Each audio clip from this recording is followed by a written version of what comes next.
Over the past several months, I have been inundated with calls, mainly from the rank and file of the UNC, asking me to help them to take back the party from those who stole it from them in 2010.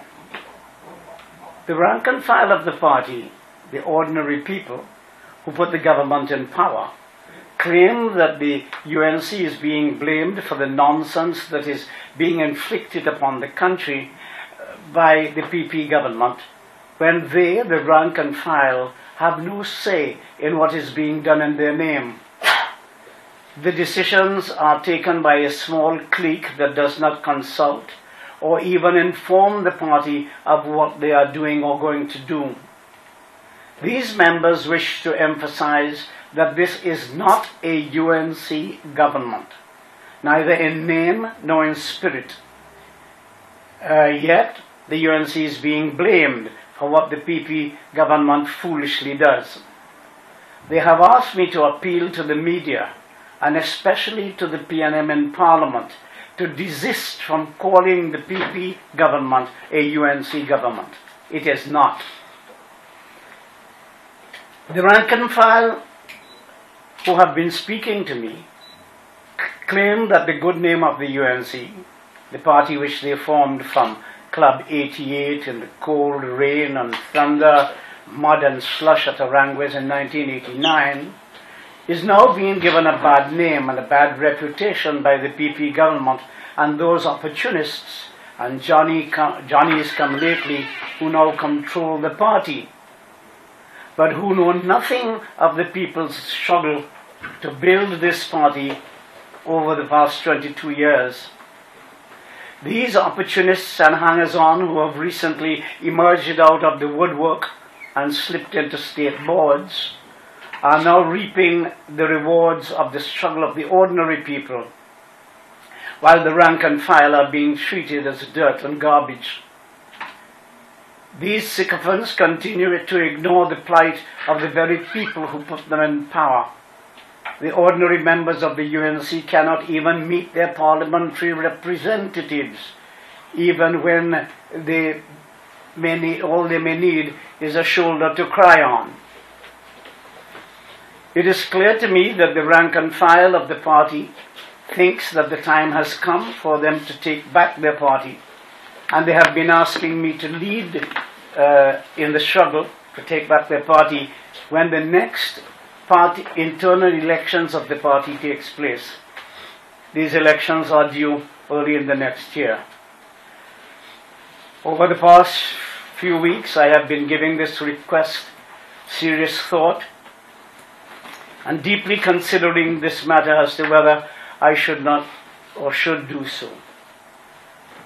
I have come to a decision.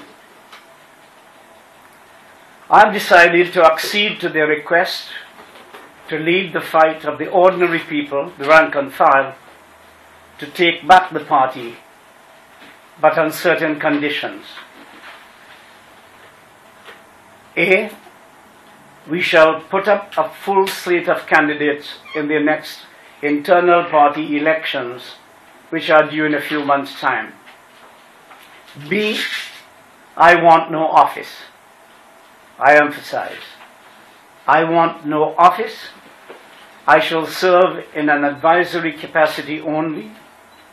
In fact, the theme of the struggle is Generation Next. C, I shall only continue to lead the struggle if, and only if, the people are willing to carry it through. This is their party and their struggle. I recognize that this is not going to be an easy struggle, but we are confident that victory is not always for the swiftest, but for those who endureth to the end. The theme of the struggle, Generation Next, suggests that the young people must have a significant say in their party and consequently in the government. We expect that the PP government will use the might of the state, and in particular its propaganda machine, with the aid of some aspects of the media, which they now control, to frustrate our attempt to take back the party. We shall therefore develop alternatives, alternative means of communicating with the people. These will include 1. Public and cottage meetings.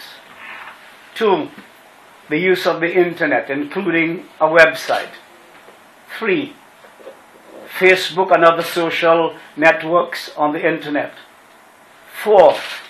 Press releases and interviews. 5. Letters, phone calls, and pamphlets.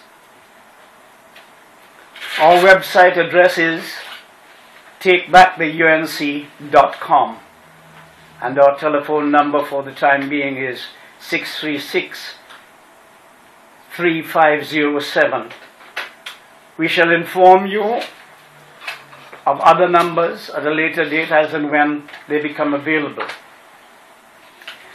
The action we are about to undertake has become necessary because the PP government, acting in the name of the UNC, without so much as a discussion, far less their consent or approval or even knowledge of the party, has brought this great party into disrepute, hatred and contempt of large sections of the population. This government is now perceived as the most corrupt in our history, and that tarnish is rubbing off on the UNC. It has already rubbed off on the COP. The rank and file cannot allow this to continue, and they have decided to do something about it.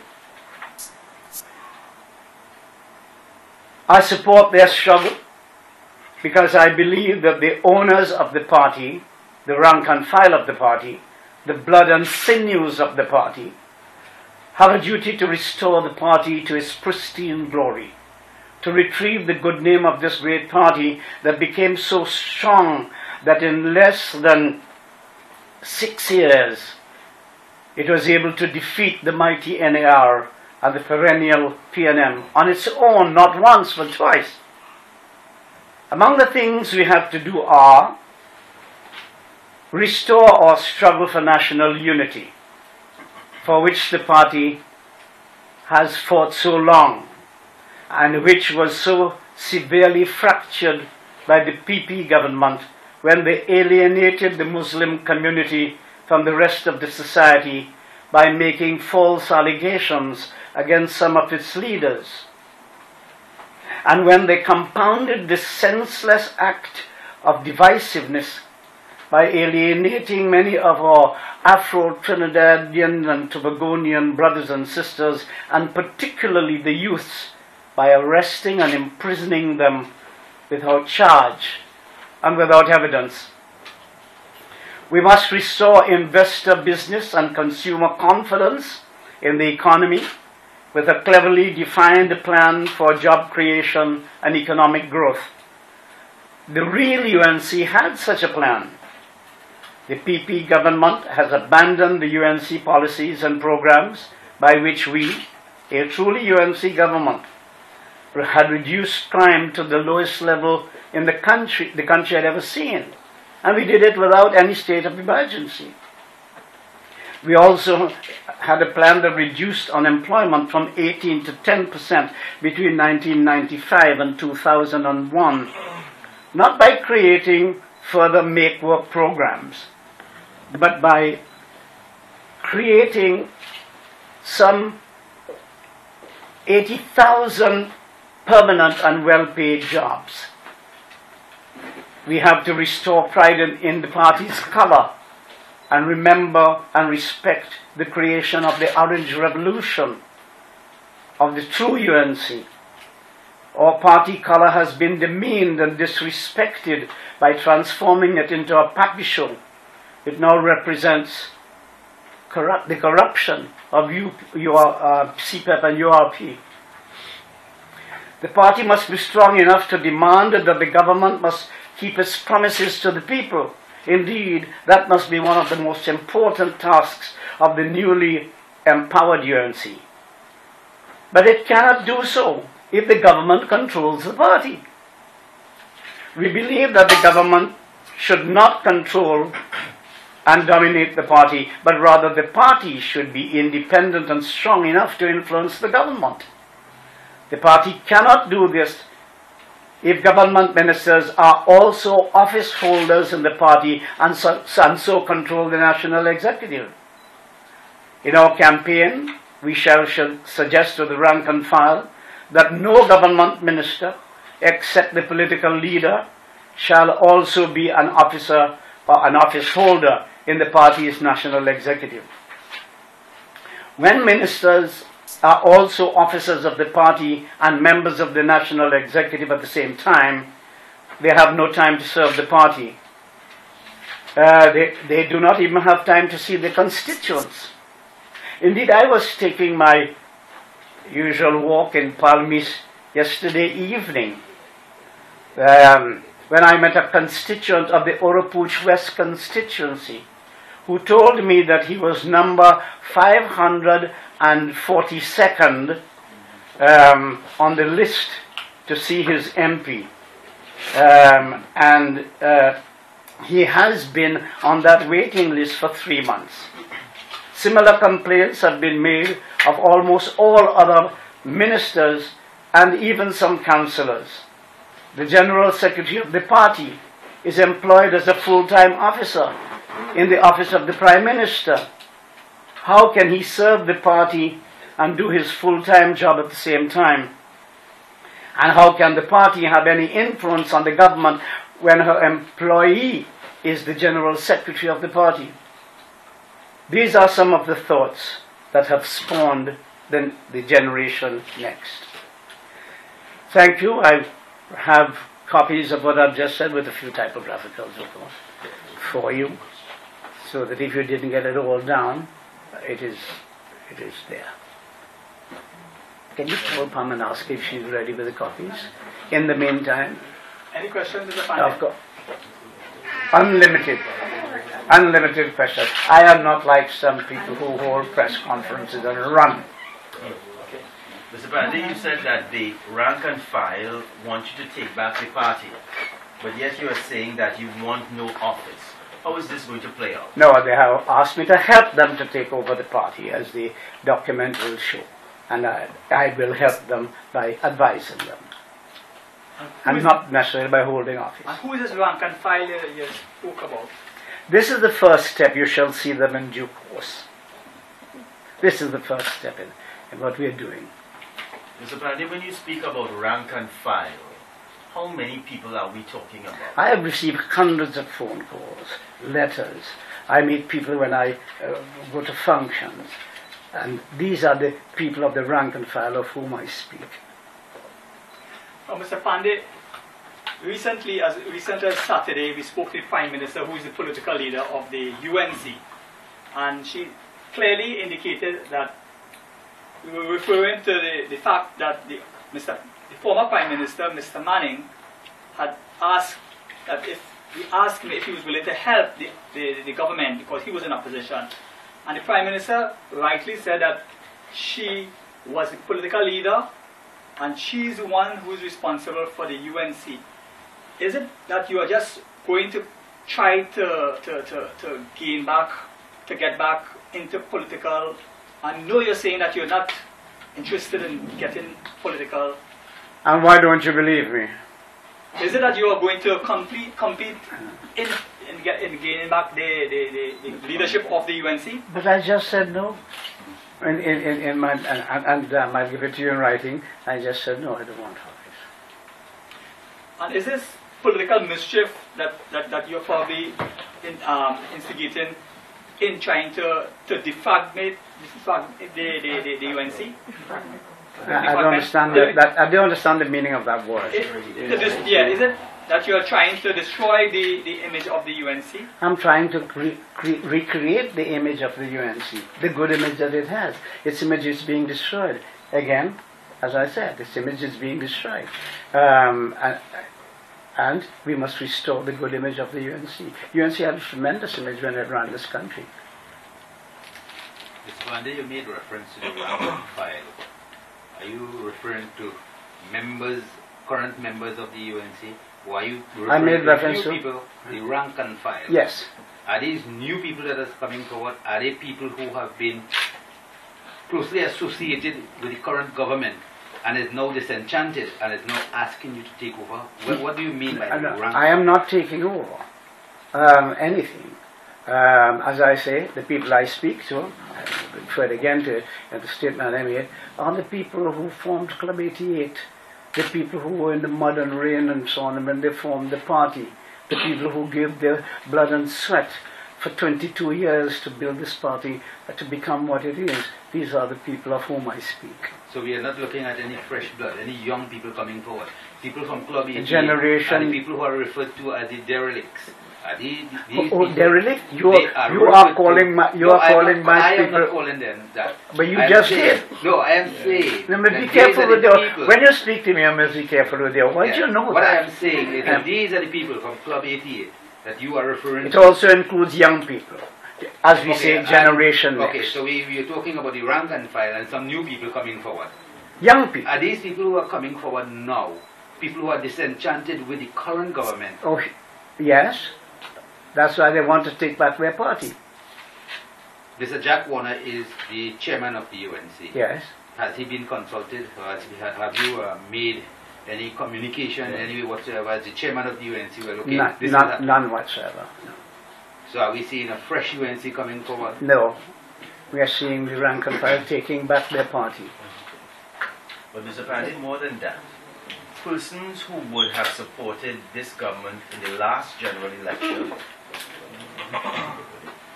are some of these persons the persons that you have been speaking with? Yes, we are. Yes. And they have been saying to you, look, we are disenchanted with this government. We supported the government in the last election. We are now disenchanted with them, and we want you to help us regain control of That the is party. exactly what I have said. Mr. Panday, I'm asking, what would you say to your detractors? Because you are here, you are asking, you are making a statement, Mr. Manning making a statement. People might say, why Mr. Panday don't sit back, mama guy? What do you say to the persons like this who would be saying that your time is finished, you are finished? What I may say is that I do not agree with them, but I will fight for their right to continue to have any opinion that they may wish.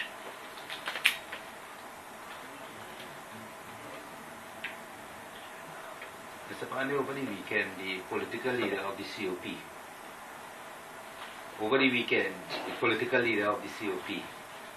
called a press conference and said that he had written a letter to the Prime Minister and all the heads of the political party that form the partnership.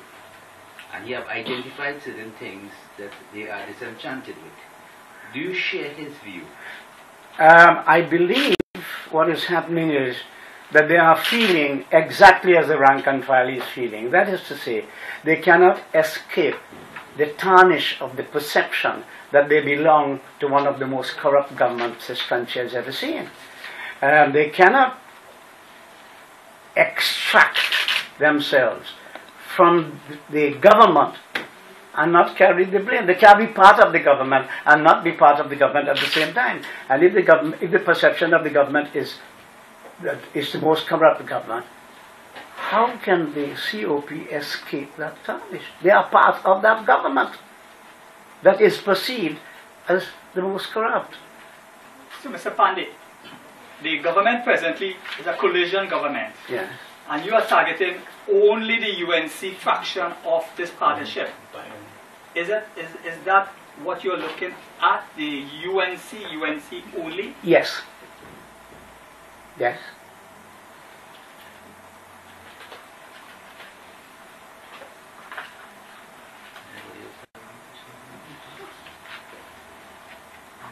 There's no partnership in this. It's only UNC, no partnership. I am talking about the UNC as a party. Yes, the UNC as a party. The UNC as a party is being discredited by the action of a government in which they have no say. That's the point I'm making. So, Mr. Panday, if you penetrate that that new or recovery of the UNC, and you go back into an election, and it goes back into a partnership, what happens there next? I don't know. What I'm saying is my immediate task is to retrieve the good name of the UNC. That is the first task. What will follow from them, I do not know. And I see you keep trying to use words like penetrate. I don't want to penetrate anything. You use words that confuse me. I don't want to penetrate anything at this moment. I'm simply helping people to take back their party. It's as simple as that.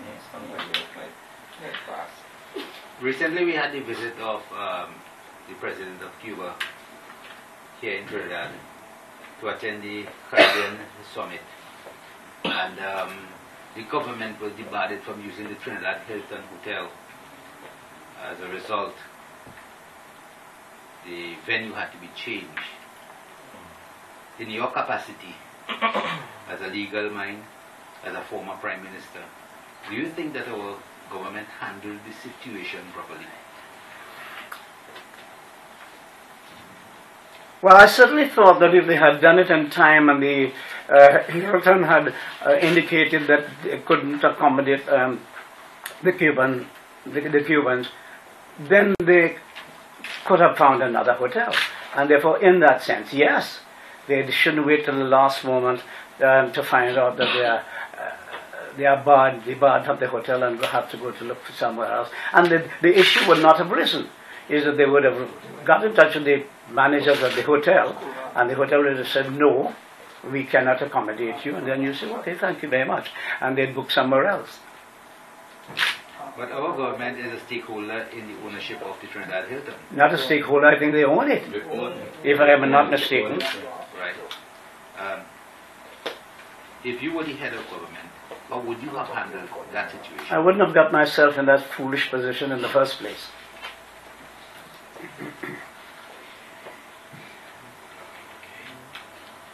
Mr. Panday, you think that, and this term came up 2 years ago. What term? Well, I'm going to tell you now. Okay. Do you think that you are still politically attractive? I think I'm physically attractive. I don't know about politically. And you know what? I know you would have said that. But I'm still But why did you ask? I'm going to persist with that question. Do you think that you still have that But I don't need that. I'm not going up for politics. I'm not contesting elections. So I don't need that. What I'm doing, I'm helping some people take over their party. Who is this? Who's going to take it over? Who's going to take it over? Oh my God, I should rank and file those hundreds of people who've been talking to me. Those are the people I'm talking about. What are people's issues with the party? What are people's issues with the party? They are being ignored. The rank and file is being ignored. That is absolutely clear. They're being treated as dirt and trash. They can't see their MPs and so on and so forth. They have no say in what is going on. Decisions are taken in their name and they don't even know about it until they hear from it in the media. They're being treated with contempt. That is their quarrel. But I'm also hearing... And also that Johnny-come-latelys are reaping the benefits of their great struggle. And they are being thrown in the bamboo, so to speak. I'm also hearing people saying that Mrs. Hamda Prasad-Bissessar is doing the same thing that you did when you was in office. What did you neglected your people. Namely you what? Neglected your people. You neglected the rank and file of the party. My dear fellow, how can you make that statement when my government was the best government this country had seen? Everybody said that. So we couldn't be neglecting the people and doing that at the same time. Surely that's a contradiction in terms, isn't it? Neglecting the rank and file of your party. We did that. You had turned your back on them and was looking to penetrate the PNM areas. We didn't do that. This is what the rank and file was saying. No. Hence the reason why they did not support your faction. No, well, they are saying differently now. Are you? Did you during your slumber had some time to think about it? I tried my best. I was the only, incidentally, I was the only Prime Minister who had set aside a whole day, half day, in order to see anyone who wished to see me without appointment. So anybody could see me. I was the only one who also went to his constituency office on certain days where anyone who wanted to see me can see me. So, yeah, my critics will make all kinds of statements, and I can't vex them for that. The executive election is due, you said, in a couple of months from now. Yes. And the rank and file that you are trying to bring back into the party and to take over the party is going to contest all the posts. Yes, that is what I'll advise them, yes. Have you all started deciding who will go for political leader and for the various capacities? We are waiting on nomination day to give you that great surprise. And on nomination day, who have the last say to say who will be nominated or not? No. If you are a member of the party, you can be nominated for any post you want. You see, they follow some rules. You get a certain number of people to nominate you on the nomination form, and you can be nominated for any post. Those are the rules of the party. And the people who are carrying in the struggle are members of the UNC, because only they can vote, obviously. I wouldn't just get back to Sure. to where you were saying that. To my good look. Attractive. But getting back to when you're saying that you want no office. If at the end of the day the rank and file say, look, Mr. Panday, we want you to contest the position of political leader, we want you as our leader, would you? I shall do exactly as I'm doing now. Contemplate on it, study it, and see what is the best decision given all the circumstances, which I'm doing exactly now. So that prospect is not to be ruled out. Mr. Basdeo Panday returning as political. My dear fellow, my death cannot be ruled out. Nothing can be ruled out in the future. I don't know what the future holds. I'm not a seer. And I have no advisor. What they call them? So the possibility, you know what it is. The possibility is that you could reconsider if the rank and file asks you to. I don't know. Why are you asking me about the future? I don't know what the future is. You don't know. I don't know. I'm telling you what the present is. And the present is How would you respond tomorrow morning if you see the headline on the newspaper say the silver fox is back? The what? The silver fox is back. If that should read the headline tomorrow, how would you respond to that?